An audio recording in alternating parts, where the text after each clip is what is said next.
Welcome to the heart-pounding moment in the world of hacking, where vulnerabilities become gateways to a digital treasure chest. The exploitation phase is where the magic happens. It's the art of turning weaknesses into opportunities. Just like a locksmith picking a lock, hackers leverage their knowledge and skills to breach security barriers, gaining access, control, and potentially unlocking the secrets hidden behind the digital doors.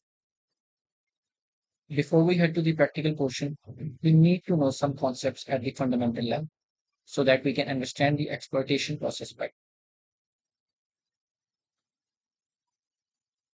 First of all, shell. A shell is an interface for command execution. When we exploit a machine, our purpose is to get remote code execution on it or command execution. So there are two types of shells that we need to know about, a reverse shell and a bind shell. And 99% of the time, we're going to be using a reverse shell. So what is a reverse shell? As you can see in the picture, in the bottom. A reverse shell is a type of shell in which the target system initiates a connection to the attacker system. This enables the attacker to execute commands on the target system, effectively gaining remote control. And a bind shell. Bind shell is a type of shell in which the attacker system initiates a listener on a specific port and the target system connects to it. This allows the attacker to control this system from their end. So what is the difference? Basically, in a reverse shell, the target, we deliver a payload to the target machine and it initiates a connection to our attack machine. So how is it different from a bind shell where we initiate the connection to the target machine? That most of these systems have firewalls, and firewalls by default block inbound connections, but they allow outbound connections.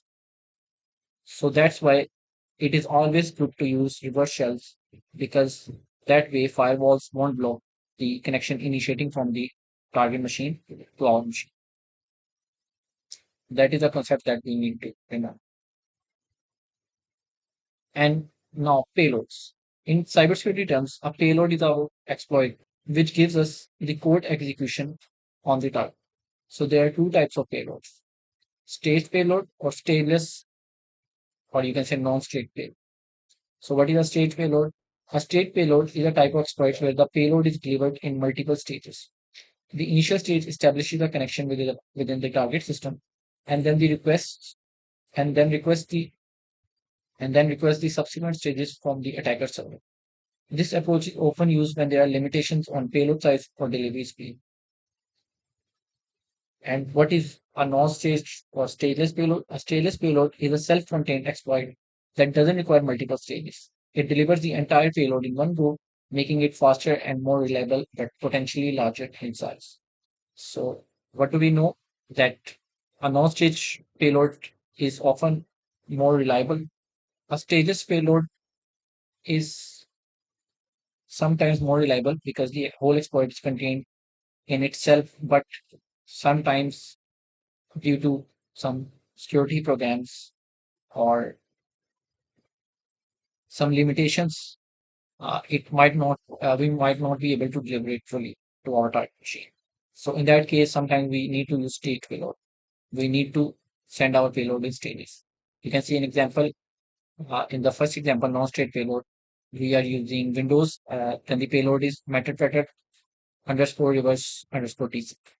So that is the MetaTracker underscore reverse underscore TCP is the whole payload. But instead, we send a reverse TCP payload, which initiates the connection, and then it sends the MetaTracker payload, which helps us in doing command execution on the machine. So in the second example, the payload is sent in stages. So because it is sent in stages, it can be less stable, but it can help us bypass through many security filters. So depending on the use, you'll have to change between non-state or state payload. And that is something that you need to remember. If your payload is not working, you need to check whether you are uh, sending a stage or non-state payload and whether you have to change that. And we will talk about Metasploit again after we discuss Metasploit because it is part of Metasploit. And now we come to Metasploit. Metasploit is a comprehensive and widely used penetration testing and ethical hacking framework. It provides security, it provides security professionals and ethical hackers with a collection of tools, resources, and pre-built exploits to identify, assess, and mitigate vulnerabilities in computer systems and networks. Metasploit enables users to conduct security assessments, test network defenses, and simulate real-world cyber attacks in a controlled and ethical manner. It includes a vast database of vulnerabilities along with a scripting language for creating custom exploits and payloads. Metasploit is widely used for security testing, red teaming, and ensuring the resilience of computer systems. So, in summary, Metasploit is an automated exploitation framework, and it has many other modules, for example, for scanning and for different things. The good thing about it is that a lot of popular vulnerabilities are already built into this tool for exploitation.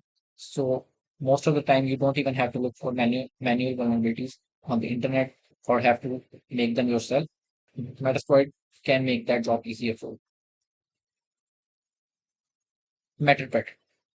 This is something that we discussed, something we looked at during the payload section. So Metapredator is a post-exploitation tool used in penetration testing, part of the Metasploit framework. It provides an extensive range of functionality for controlling and interacting with compromised systems during a security assessment or ethical hacking engagement. So basically, a normal reverse shell or bind shell will just give us command execution on our target. If it's a Linux machine, we will have the Linux shell. If it's a Windows machine, we will have access to the PowerShell or command prompt.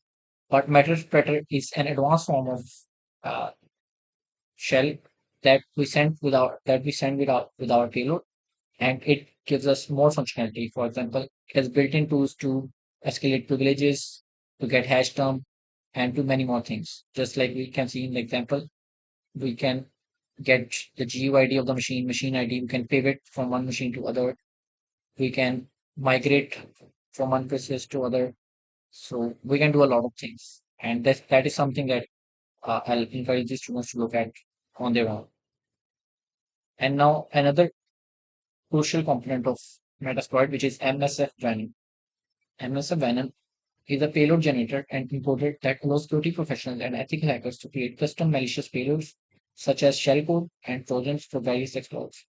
These payloads are designed to be delivered to target systems, exploiting vulnerabilities and providing remote control or unauthorized access. MSF Venom simplifies the process of creating and customizing payloads, making it a valuable tool for penetration testers and security experts. So, MSF Venom is a built-in component of Metasploit, which helps us in creating different payloads that we can send to our target. And these are designed to incorporate the type of architecture, the shellcode, the language that is being used by our target machine, and it makes the payload generation job very easier. So we don't have to write all the payload code from on our own. It just automates all the process.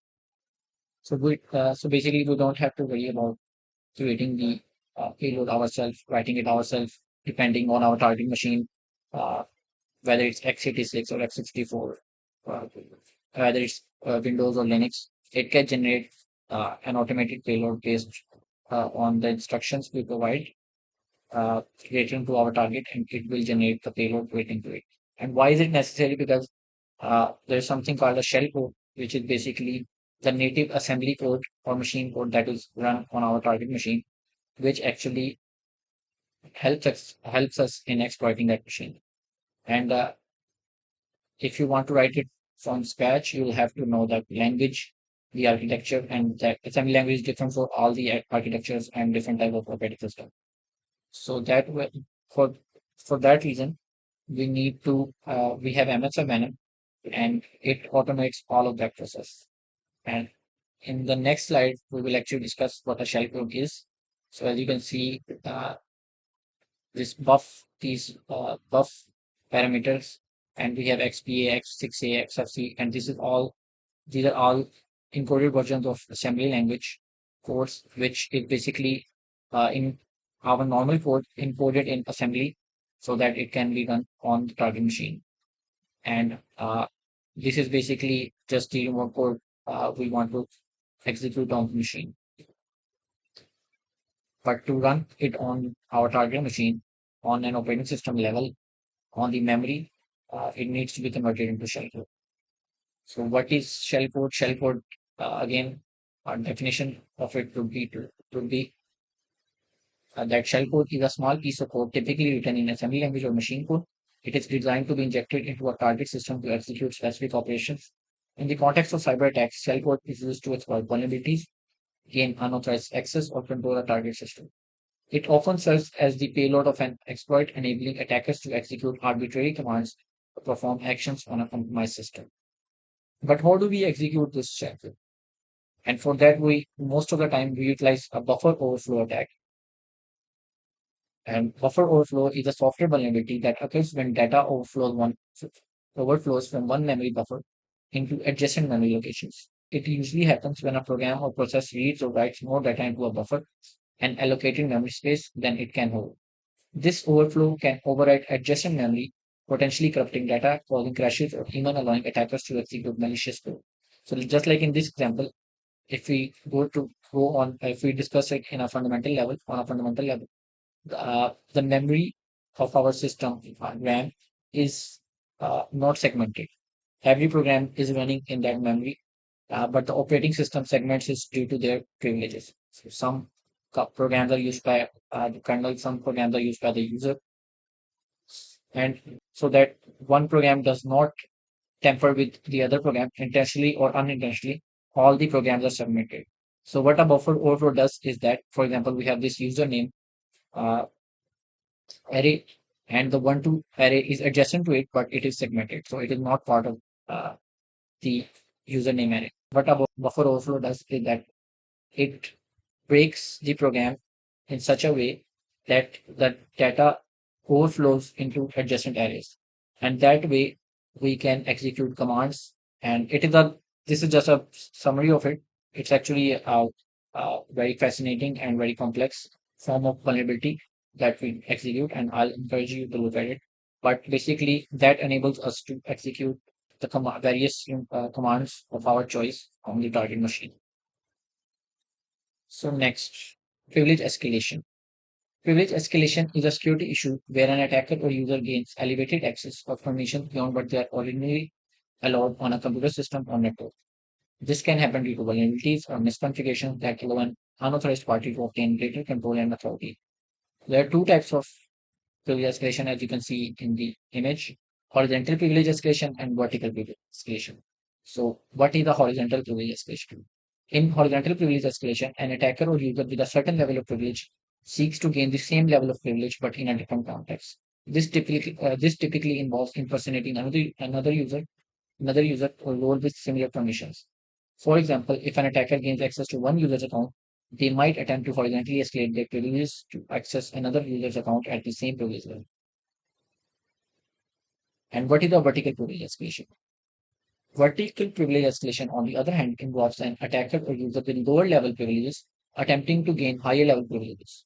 This is typically more critical and dangerous than horizontal escalation because it allows the attacker to gain greater control over the system. For instance, an attacker who initially has user level access might seek to vertically escalate their privileges to gain administrator or root level access, which provides extensive control over the system. Next, our final topic before starting the practical phase is eternal blue. Eternal blue is the code name for a critical and notorious software vulnerability in the Windows operating system, specifically in the server message or SMB protocol. This vulnerability was exploited by the WannaCry ransomware in 2017 and allowed the malware to rapidly propagate across networks, encrypting files and demanding ransom from affected users. The basic reason for discussing all of these concepts is that we're going to use them in our practical demonstration. So you have to have some kind of fundamental knowledge about these.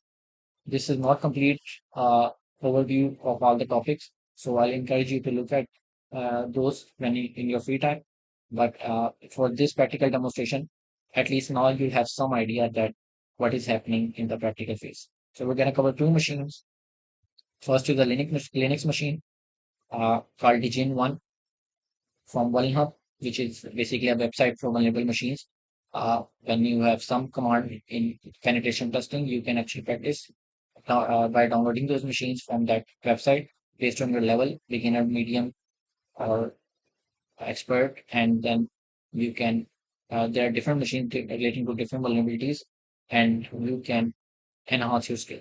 And then the second machine is Blue, which, as the name suggests, is a Windows machine, and it utilizes the Eternal Blue vulnerability, which we're gonna exploit on that machine. So for this course, for this phase, these two machines should be enough for you to get an understanding of how to exploit how the exploitation phase works. This is not all inclusive. Exploitation is a very vast field, and it takes whole lifetime to master it.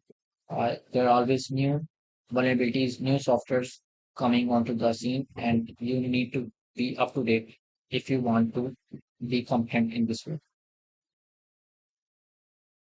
This is a practical demonstration of exploitation. In this part, we will cover two machines. First is a Linux machine called Digin, and it is a CTF based machine. So it will have some gamified challenges like puzzles. But this will be a learning experience for the students. And then after that, after this machine, we will also cover a Windows machine, uh, which will have a very popular vulnerability called Eternal Blue. So we will cover that also. So we have this tag machine, and it is our Kali machine we'll use to attack our target. And this is the machine Digin. And as you can see, it has already given us the IP address. But in a real scenario, we won't have the IP address because this will be on the internet, or uh, you can say the terminal that it is displaying to us won't be visible to us. So we will start the exploitation process like uh, in a black box manner. So we don't know what the IP address is. So we will start from the black box methodology we use for penetration tests. So we will start with reconnaissance, and we don't need to do any passive reconnaissance because we know our target, and we know that the vulnerabilities can be found just by doing active reconnaissance. So we will start with the scanning phase. First, as we can see that this is our IP address, and this machine is actually on the same network. So it will have the same subnet. So it will have from 0 to 255. Its IP address would come under that. So we just need to do a ping sweep to discover it. So for that, we will use net discover command. This tool is used to discover various targets on a subnet. We can give it a range, or we can also give it an interface. For example, you can look for targets on a Wi-Fi or Ethernet, something like that. So we have given it the same subnet, 0/24. This is CIDR. Basically, for networking guys, we know what CIDR is. So this will scan the whole subnet, whole 255 hosts, and will find all the machines on this subnet. So we start the scan, and it should give us the result. So we have the results, and we can confirm that this is the machine. And even if we didn't know that, we can try to do a nmap scan and try to find some services, and that way we can find the service. And one more giveaway is that because this is a virtual machine hosted on VirtualBox, so this Mac vendor is used for such virtual machines. So we will cancel it. We have noted out the address. We will clear it, and now we will do an nmap scan. map dash p dash, we will scan for all ports. We want to do an aggressive scan, and all of these things are mentioned in the scanning section, scanning module. So you can refer to those. Minus VB for detailed verbose and the IP address.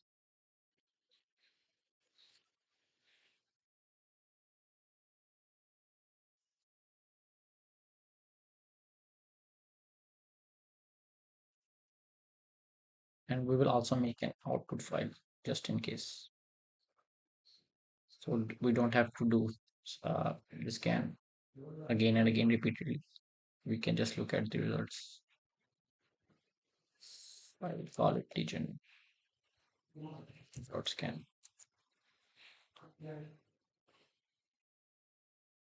Center, and it has started the scan. So it has already found three ports, 21. So this is FTP, and these are some ports that are not common. 1337 in lead terms, it is used for hacking. Uh, so this is interesting. And then the reverse of 1337, 7331. So already you can see that this is somewhat gamified, and we are already finding some intriguing things here. So the author has tried to make it very interesting. But we will let the scan complete.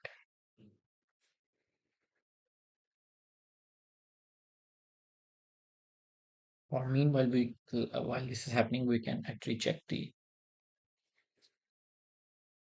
FTP port. So we'll use FTP service built in on Kali for any Linux machine.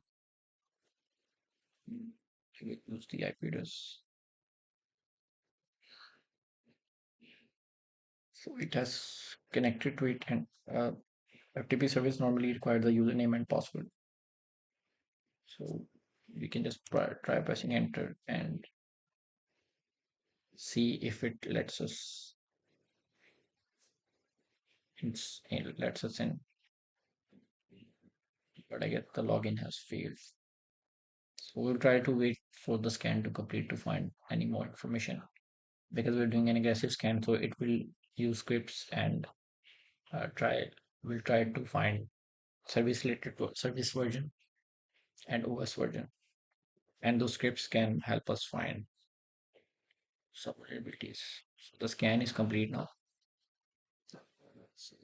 Like we said, it is using FTP. We have connected to it also, and it is using VSFTPT 3.0.3.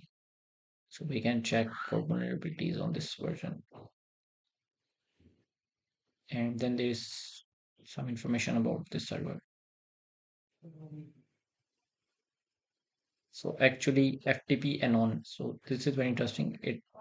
FTP anonymous login is allowed. So basically there is a user on in FTP. It is called anonymous, and it is basically a guest user that can be used to log into an FTP service. And it is not recommended to have that user on your FTP service, because that can lead to some vulnerabilities or some exploits. So already this is very interesting, and this might be our way to start exploiting this machine. And with what this script has done is that it has logged in with the anonymous login and found three files. Creds.txt, so basically credentials, some kind of credentials, game.txt, so this is interesting, and message.txt. And then there is SSH, it is filtered. So basically it might be open, or probably it is open, but there is some kind of filtration firewall or something that is dropping it. And then there is 137, some unknown service, and it has done some fingerprinting on it, and it is asking some kind of math questions and wants us to answer 1,000 times. So this is something we can look at. And then there's an HTTP web server running on port 7331. So this is also interesting. Just like we talked in our scanning and vulnerability assessment section, that HTTP, SMB, FTP, these are very interesting.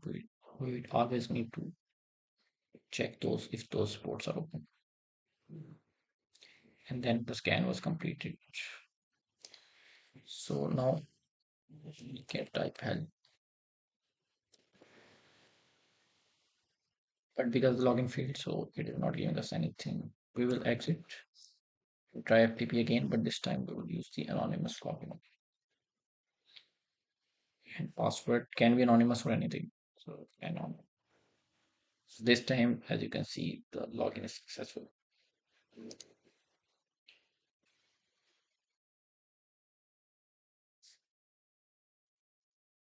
And again, just like we saw in the Nmap scan, it has found these three files, and we will try to download them all. We can type help, and this is the command we're looking for, get. We can get all of these files. We'll try to get all.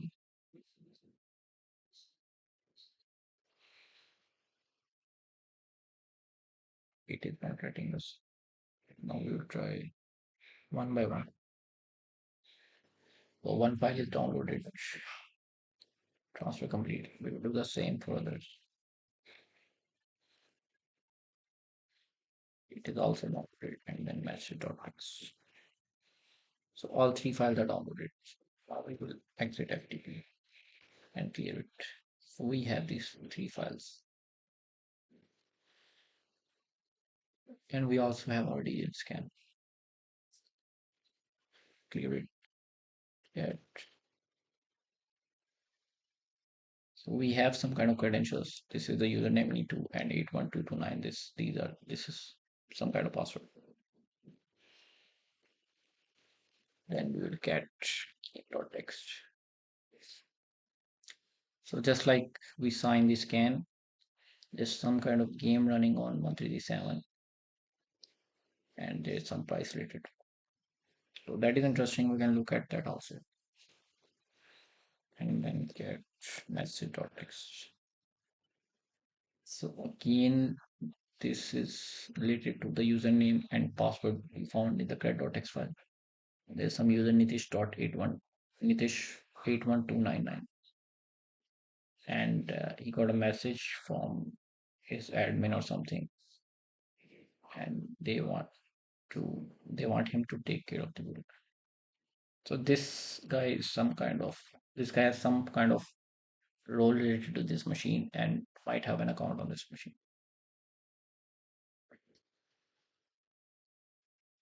That is interesting. We clear the scan. We already have the scan file. And now we'll try to connect. So now we'll check the second port. We can open the DLL scan.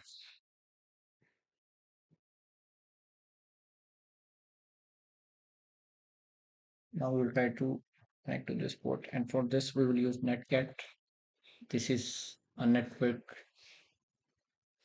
TCP and UDP connection tool using networking, and it can use to connect to different network ports, various network ports, or it can host uh, services on as a server, as kind of a network server, and other machines can connect to it as client.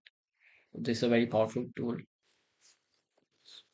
Netcat, give it the IP address of the machine and connect to that port.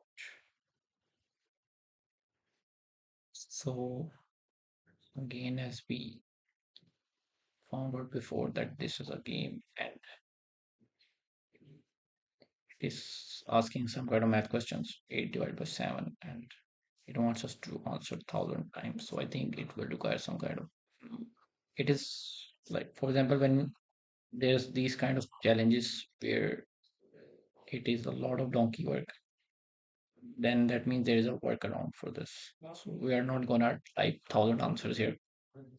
Uh, for example, 8 divided by 7 is 1, 9 divided by 1 is 9. So this can go on and it might work if we just answer the question 1,000 times, but that is not the way to go. So we'll look at it later. Now the last port remains, which is this HTTP service running on port 731. We'll open our browser.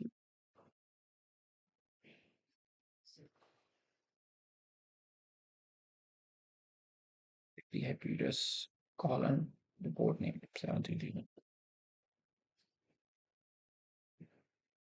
Okay, so there's some kind of web service running, but it's mostly empty. And most of the time, when we're doing CTM machines, the if it's not totally web based, you will find empty web pages, and there is always some little clue that you need to. So basically, these web pages are very straightforward.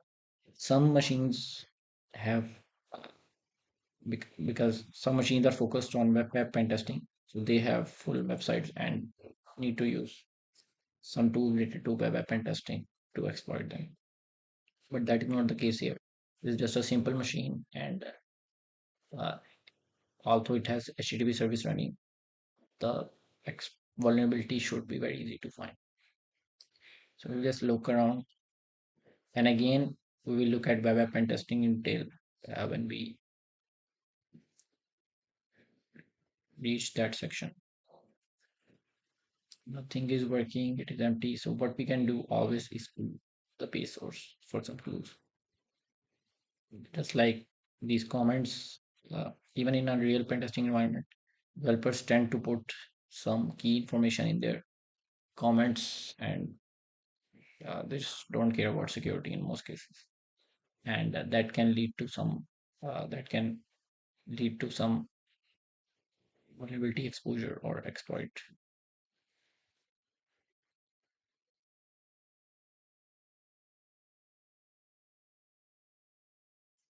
Nothing here. We can do another thing. When we have simple web pages, so most of the time the vulnerability is not on the main, but it will have some directory which is hidden, and we need to find that. So we use a tool called GoBuster. It is a directory busting tool. Directory busting means that it will look for, because this web page is part of a on it is hosted on the machine, and it will have, this is the index.html file, in which it will have some other files that if we know the name we can actually open them and reach them. So in these kind of CTFs, or when you have an empty web page, it is always good to do directory busting. First thing is to do view the page source, look at the page, and if you don't find anything, do directory busting. So we'll go buster for directory busting, go buster dir.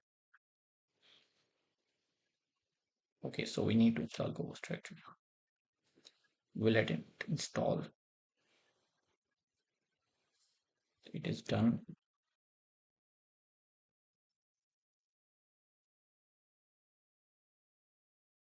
We'll use the dir function. It can do more things. It can do fuzzing, DNS enumeration, but we just want to enumerate directories and or files. So we use the dir mode.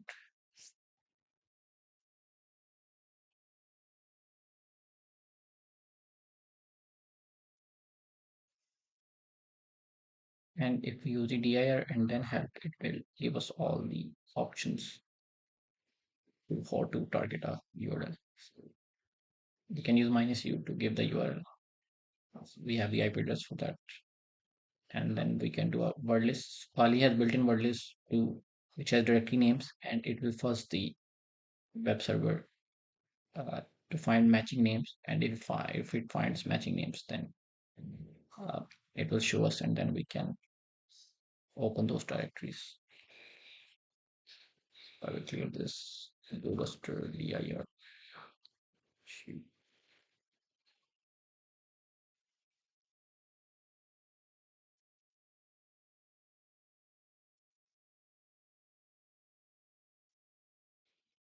Buster. This is another tool. This is GUI.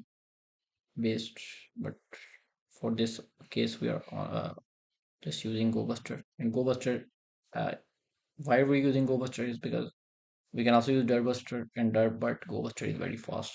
As the name suggests, it is written in Go, which is very fast. So if we use reckless medium dots, we can also use the small one, but we will use the medium file and press enter. We will use GoBuster dir, the URL, phone number, the word list, and we just forgot to use the HTTP prefix. And now we'll start the process.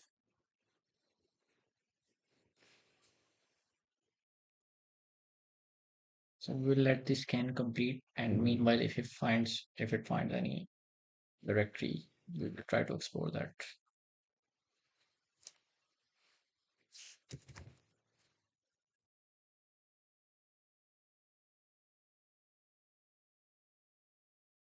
We will let the scan complete, directory scan complete, and then we'll continue.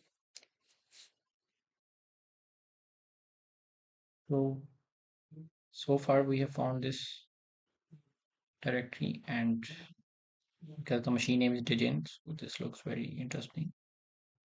Genies uh, in pop culture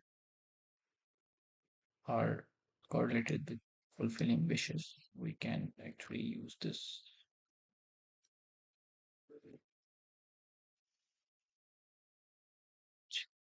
So we have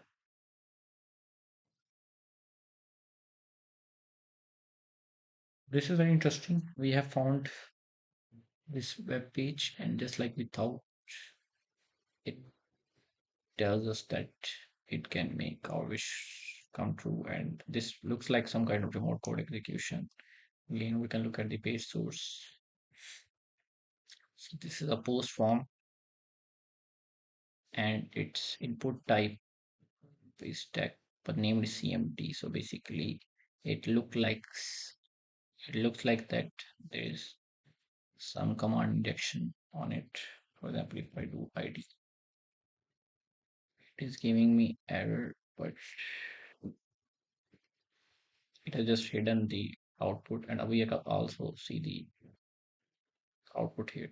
So it has a binary called Genie, and it returns the output given to the wish function. So ID, the basic Linux command, which shows us the ID of the user, and this is what it has found. So it is some kind of command execution.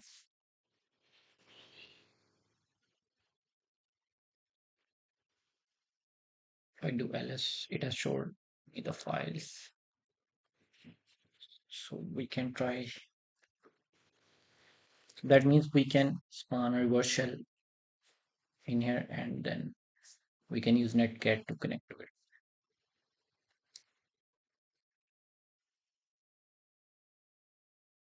Can try using netcat.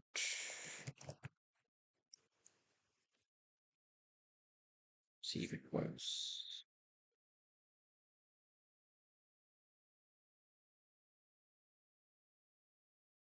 Loading right now. And if we try connecting to it,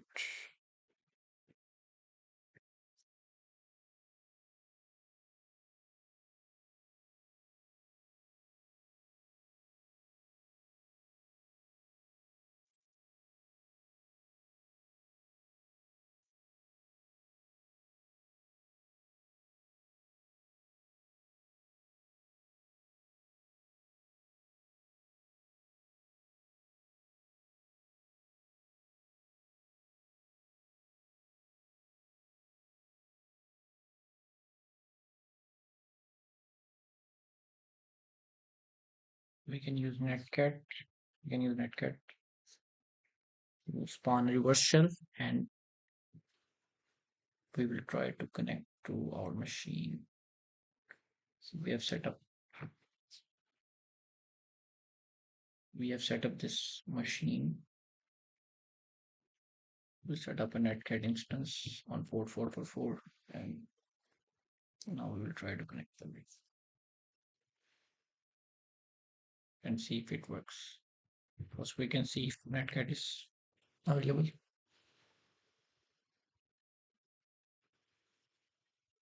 Yes, netcat is on this machine, and we can see here also. It is URL encoded, but here we can see that it is available.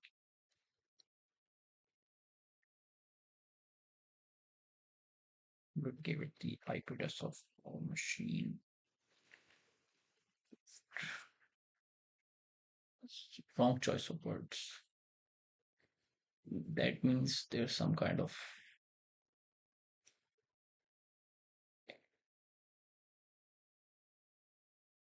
What does this mean is that it has disabled connecting to.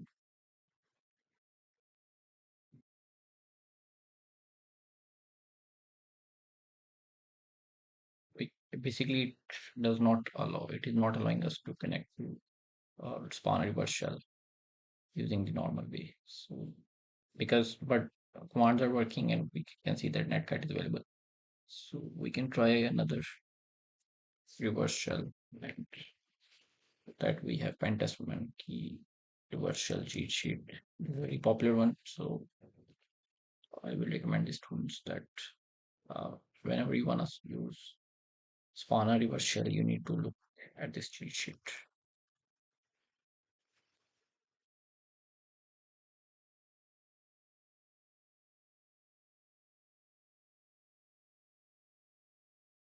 So because we have bash with command injection, we'll use this one.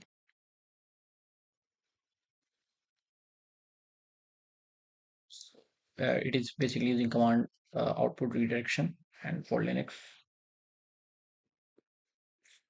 for people who are coming from Linux background, and that is a prerequisite for this course. They should know what is output redirection. It is spawning a batch shell basically for this IP address. So this is a common way to spawn a reverse shell.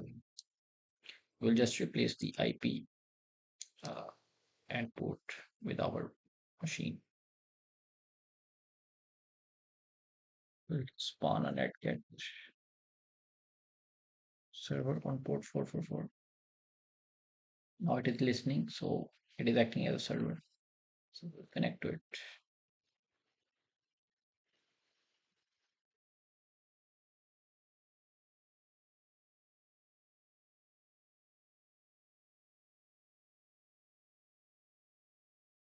T and port is.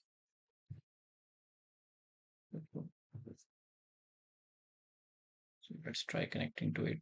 And again, wrong choice of words. So we will have to use some kind of encoding. And for that, we will actually use another function and we'll let this scan run.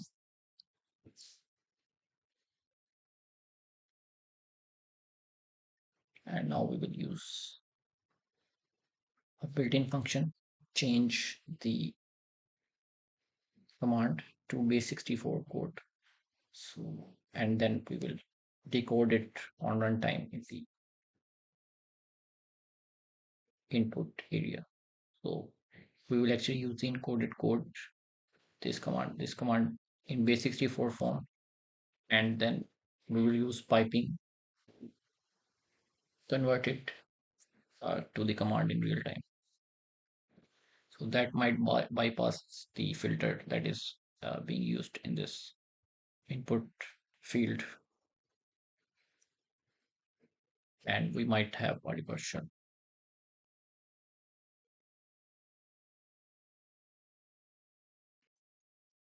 Now we will cancel this because I don't think it's gonna find more than anything more than these two directories. We'll clear it.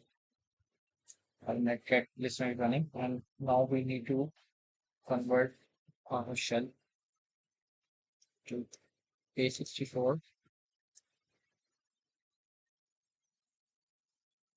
like this with piping. And then we're gonna decode this code and run that. We will copy this. We go here, back to paste it, close it, close the string, paste 64, decode, and spawn a bash shell on one time. So this should give us the shell. When we press submit, as we can see, we have the shell.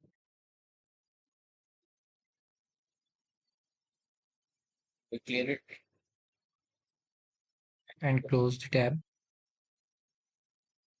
As we can see, we now have the shell, so we can start getting, so we can improve the shell and then start getting more horizontal privileges and then vertical privileges. And for that, we normally use a Python code because Python is mostly present on Linux. For example, we can use which it has Python installed.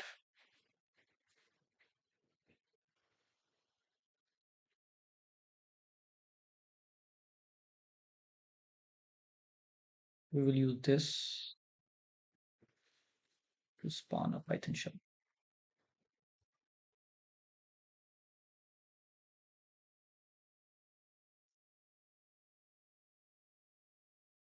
And now we have a better shell. We can do some enumeration. We can look for some files. We have this app.py or app.py we see. We can try to get it.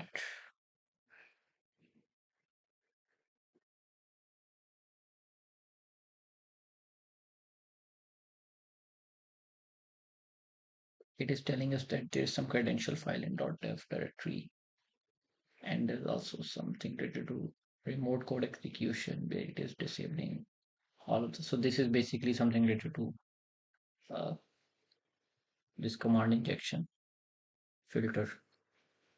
So this was probably the filter that was being used to disable IP giving us IP address or using forward slash or things like that. Yes, this is for the wish function we were using before. So we can look at that in detail, but we already have our uh, reverse shell, so we don't need to look at that. We can go to cd ls. So we have two users, Nitish and Sam. We can go to this. So we have this. Okay, we cannot open it, but yes, we can actually look at that cats.txt file. Probably we can. Yes, there's the dev file, and we can actually cd into that. Maybe we can log into that and we can actually display that, and we have the username and the password. So we can save this.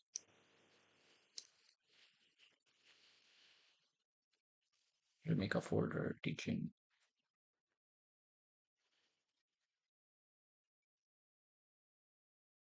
teaching.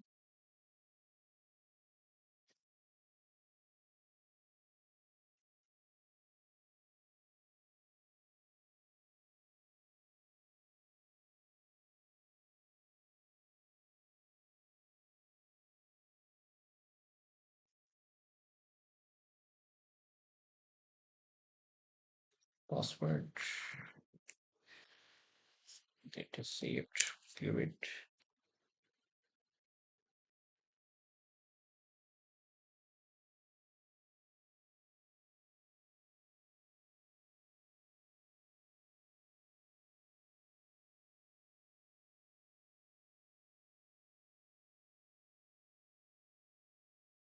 Now we will try to switch to that user. give it the password we found before. This one.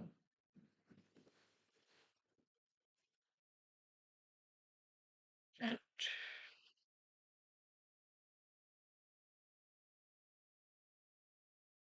we are logged in. That logged in as Nitesh. And we can now probably get the dot text file. So there is something we can look at.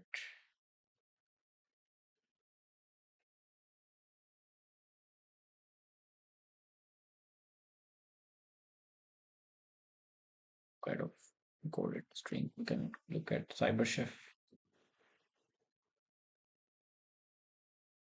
which helps us in encoding and decoding stuff.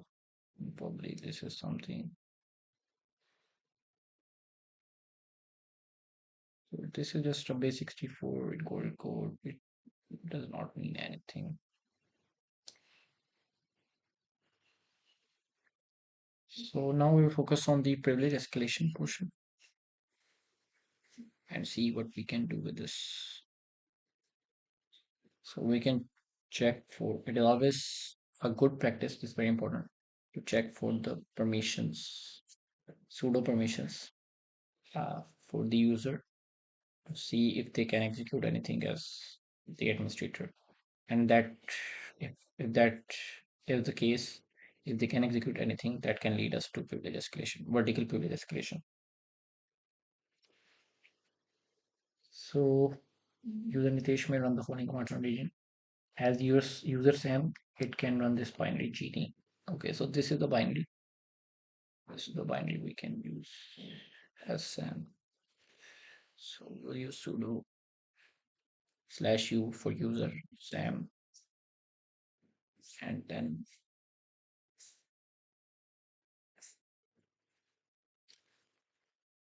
sure, here it is already in bin, so it should work like this also.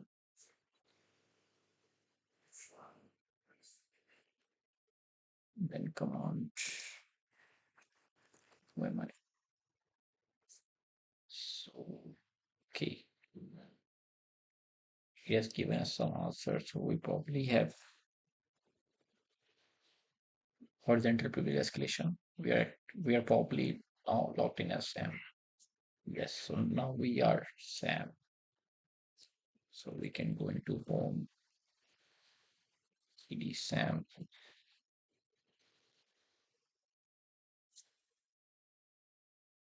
Oh, there's some interesting hidden directories. We can look at all those, but this one seems very interesting.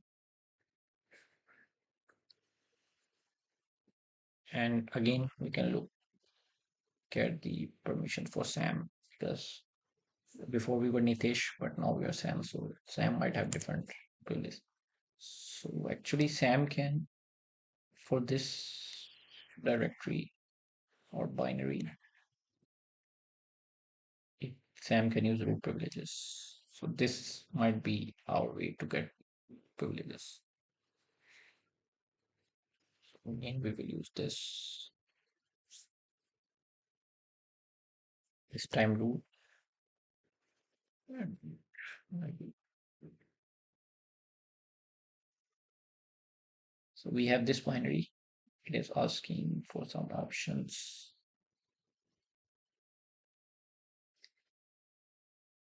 If we press one, it does nothing. So we can try all of the different options, but what we'll do is that I will take the shortcut and go to the actual way to solve this. So just like we saw up here, that this is very interesting. So this is the way to go. We'll go into this directory.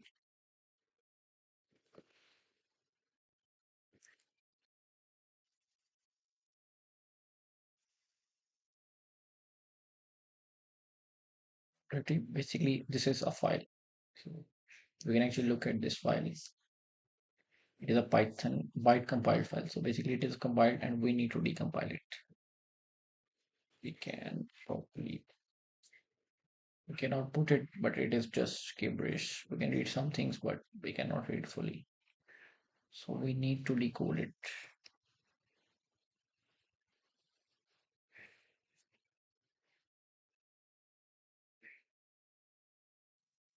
You can use another binary called strings to check for the strings in this. As you can see that this is the same binary, Lego binary that is being used, and that might give us the previous escalation. So this is the compiled code for that. So if we decompile it, we might get some clues to bypass it.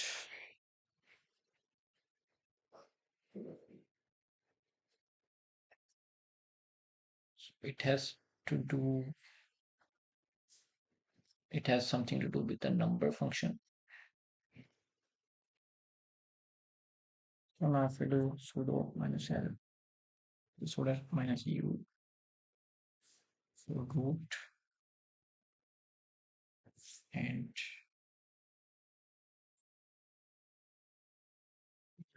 binary. So just like we saw, it has something to do with the second option. It asks us to enter a number between 1 to 100. And if we type any number between 1 to 100, it will still give us this better luck next time. So we need to decompile the files, the answer, what kind of input it requires, because we already have the file for this binary being used. And the most easiest way to get two privileges is to decompile it. Uh, and that is the most efficient way to do that, because it will save us a lot of time instead of just banging our head on this puzzle. And again, just like I said in the beginning, that if in a CTF, puzzle requires you to guess some things, or requires you to do a lot of work, then that means that is not the way to solve it. There's always a workaround for that. That is hidden in plain sight. So because we have this file, we will compile it.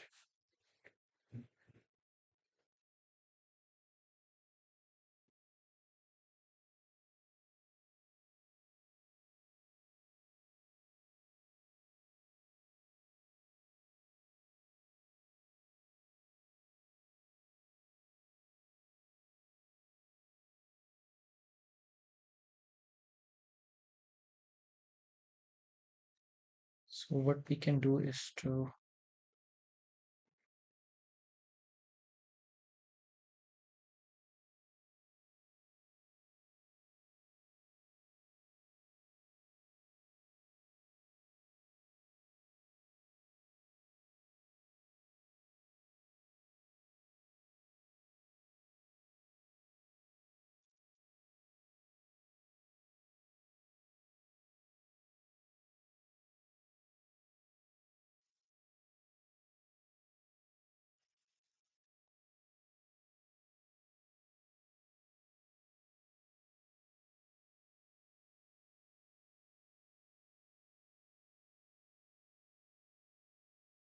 we have this module for Python, simple HTTP server, and what it does is that it will uh, host all of these files in the current directory on HTTP, so we can download them. So we will try to download this by .pyc file, and we will decompile it on our attack machine, and then after decoding it, if we find the answer, we will utilize it. So here we will use wcat, the IP address of the machine.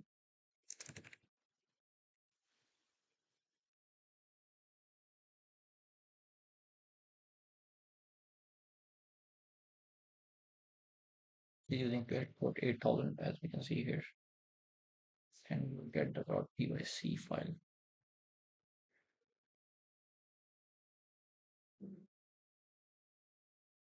And it has downloaded it. So we will, one way to decompile this file is to use a blend decompiler.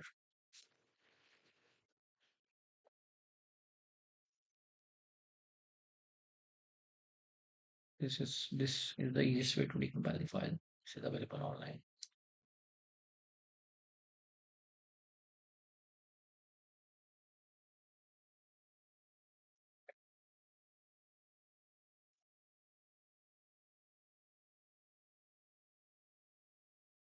Yeah, the board will copy it. Will copy it.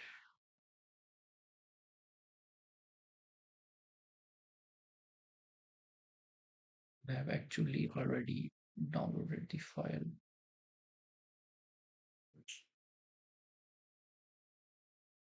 here.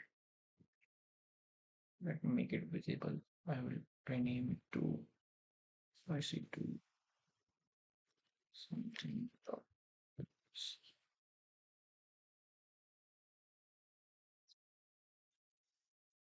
It's the same file. So now we will decompile it. So here we have the code, decompiled code, and it is much easier to read. So just like we saw, it has four functions which it gave us as options, and all of the functions are doing nothing other than this function which we use, where it asks us to enter a number between. So it is using random function get input between 1 to 100, and any number, if I enter any number, it will just print this. But if I type num, it will spawn me a shell. And because we already have the root privileges, it should give us root privilege. So sudo minus u root binary.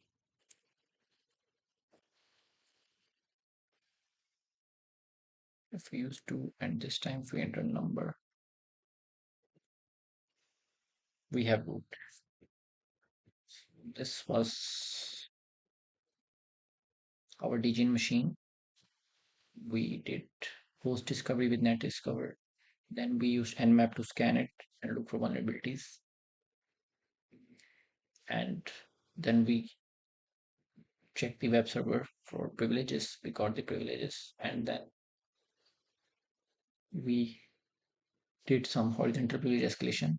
We went from www data to Nitish, and from Nitish to we went from Nitish we got the privileges for Sam with some horizontal privilege escalation, and then from Sam we went to root. That was all for DGN.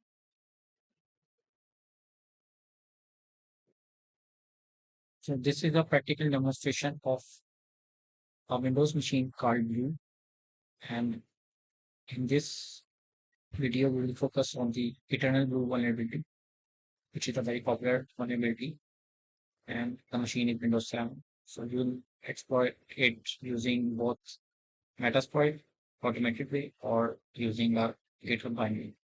So first of all, we'll check our IP address is 192.168.232.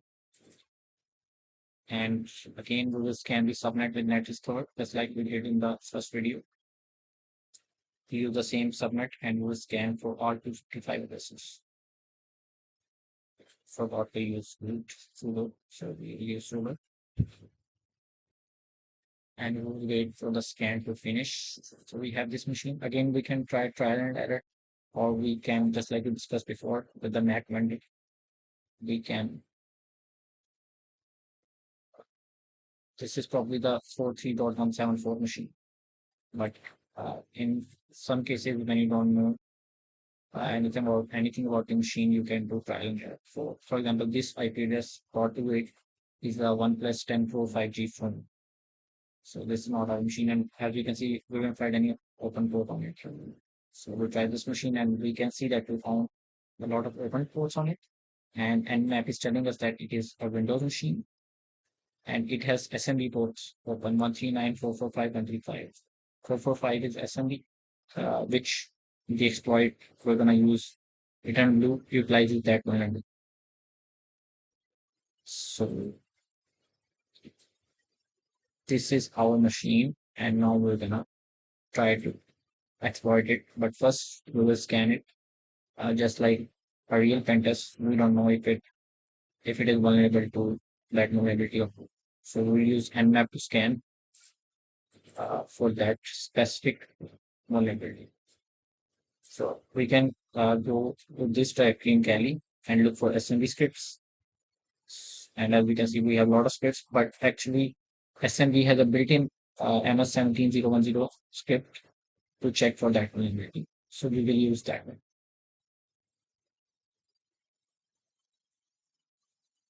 So just like we discussed in the Nmap section, in our scanning section, we can use the minus minus script function to check for that, to give it a specific script. In this case, the SMB1 MS17010 script, and give it the target machine, and it will try to see if this SMB port 445 is vulnerable to that vulnerability or not. And if that is, then that's being the, we can easily exploit it. It is one of the most popular Windows vulnerability in recent years, and many machines are vulnerable to it.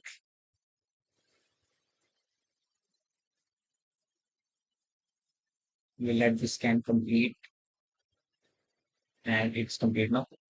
And yes, Nmap is telling us that this machine is vulnerable. Remote code execution vulnerability in Microsoft Assembly V1. It is using Assembly version 1, so it is vulnerable. It is a critical vulnerability. So now we will start Metasploit. MSF console and let it load. And Metasploit is basically a framework for rapid scan, which has a lot of tools for scanning, for post exploitation, for exploitation, and it does most things automatically. So it is a good tool to have a classroom. So it will use the search function and look for assembly vulnerabilities. This way, it will show us a lot exhaustive list because Metasploit is a big tool. So we will narrow down the search by searching for the MS17010 vulnerability. And it gives us two auxiliary and three exploits, eternal loop, PSX, and double console. So we can use any of these two.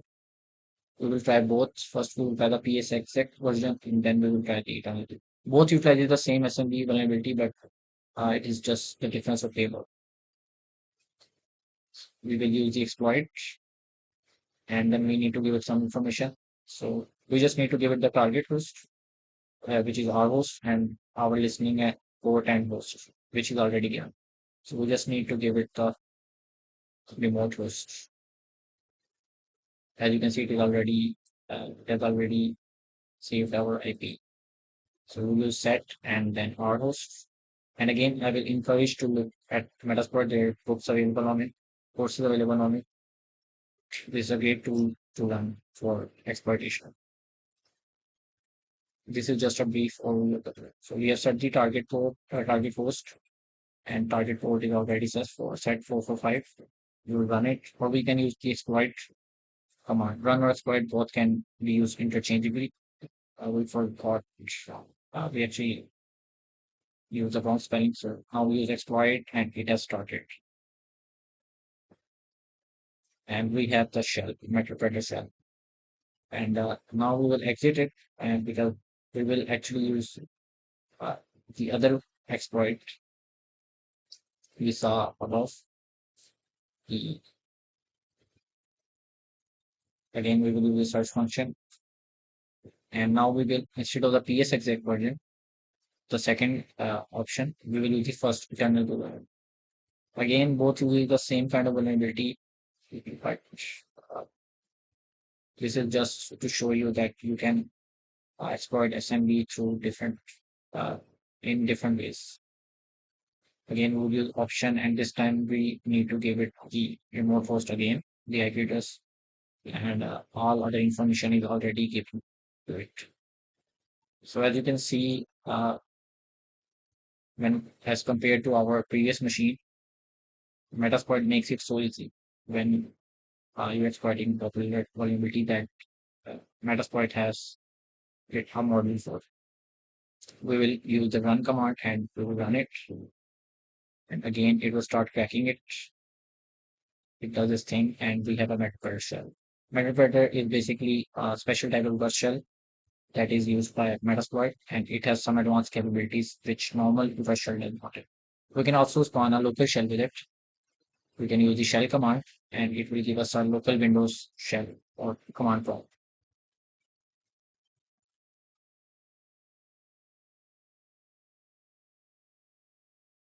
We have anti-authority system. We that is basically the highest. You can say this is basically root level of Linux in Windows. So we can do further enumeration. If this course is not covering post exploitation, but if it did, there are other ways to get more data from the machine. For example, we can do a hash dump. We can hash dump is basically this the usernames and passwords in encoded form. Windows uses NTLM hashes, and we can save these for later if we want to crack them using hashcat or John director. That is for another video. Or we can do further enumeration, PWD present working directory like in Linux. And if this course had covered post exploitation, which is very advanced and very, you can say, a vast topic, then we could look for other ways to get data from this machine and then use that data to exploit other machines on the network. So as we can see, we can look in different directories just like in Linux and get raw data. But I will stop it here, and now we will do the manual exploitation. We will open the browser,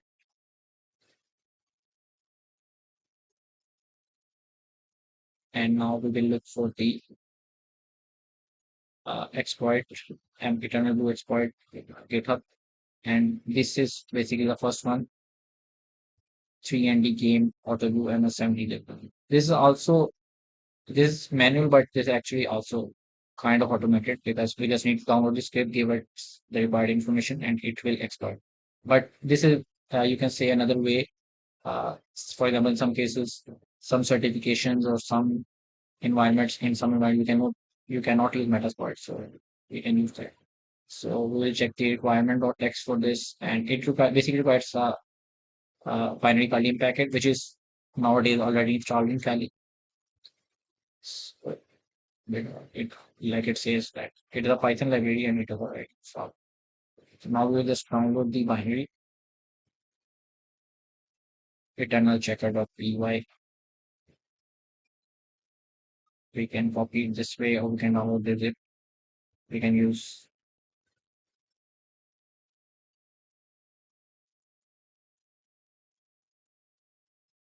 git clone. Uh, we clone it from GitHub repository, give it the .git link, and it has downloaded it. So we have it in our documents folder. Now we will cd into it. So we have the eternal checker.py for Windows 8, 7, and 10. Basically, that's the different version mean 7, 8, 10. Eternal blue exploit 10, 7, 8. That's what the difference is for different Windows because we have Windows 7. So we use exploit 7. And now we'll look at the usage. So after installing the requirements, which is in packet, if you don't have it, you can install it using the requirement.txt file, but most of the Kali Linux distros have it. And now we need to generate a shell. So the shell code is assembly code that is that actually has our uh, commands which we want to execute on the machine when we exploit the enemy.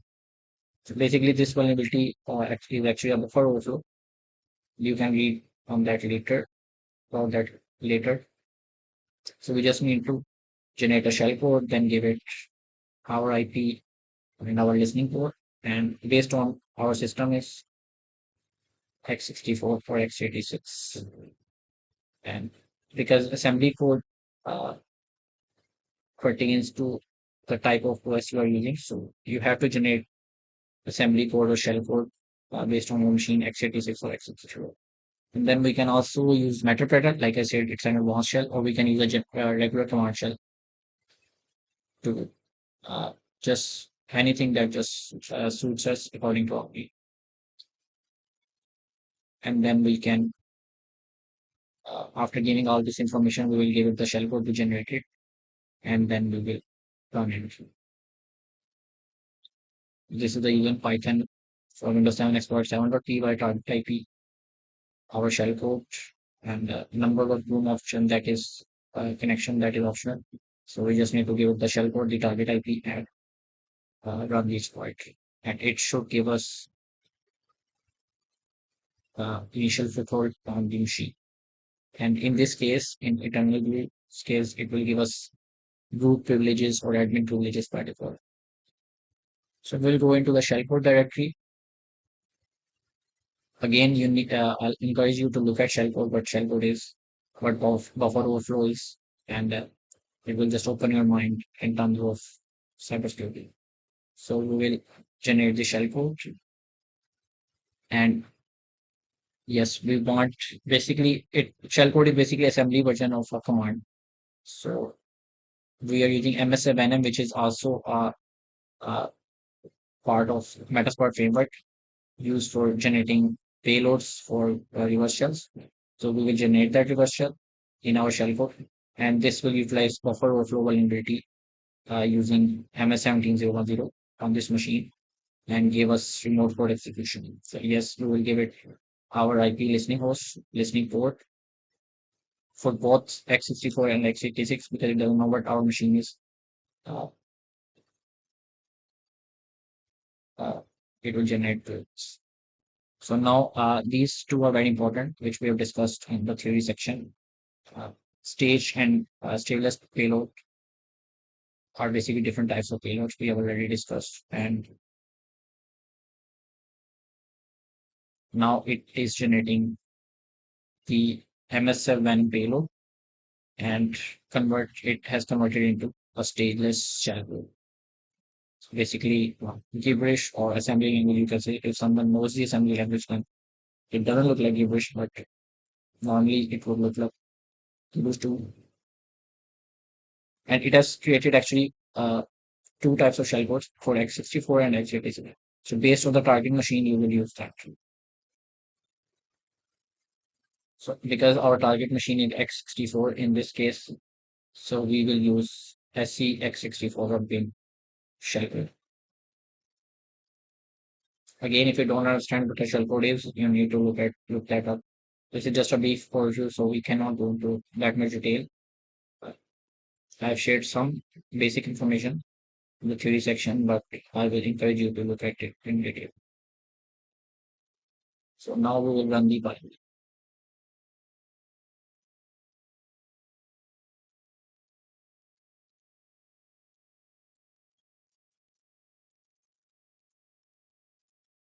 Like Python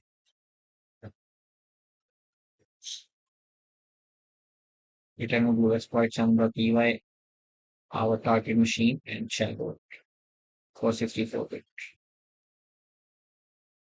And before that, we will start our netcat listener again, so that when the reverse shell spawns, it connects to our IP. So we need to have a listener to which the machine can connect to. So yes, the exploit was successful, and we have successfully spawned, we have successfully done remote code execution on the machine and spawned the shell. And we have anti-authority system. So that was all for exploitation portion. Hope you guys enjoyed. Conclusion. So that was all for our exploitation portion. This was the most interesting portion so far, but also the most difficult one because of the various concepts and techniques you have to know to excel at this space. But do not worry. Everything comes easy with practice, and that is certainly the case with the exploitation phase.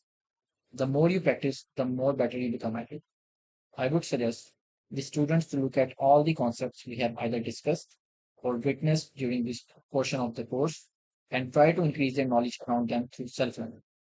Now that we are done with the exploitation portion, we shall now look at other key concepts in penetration testing and cybersecurity.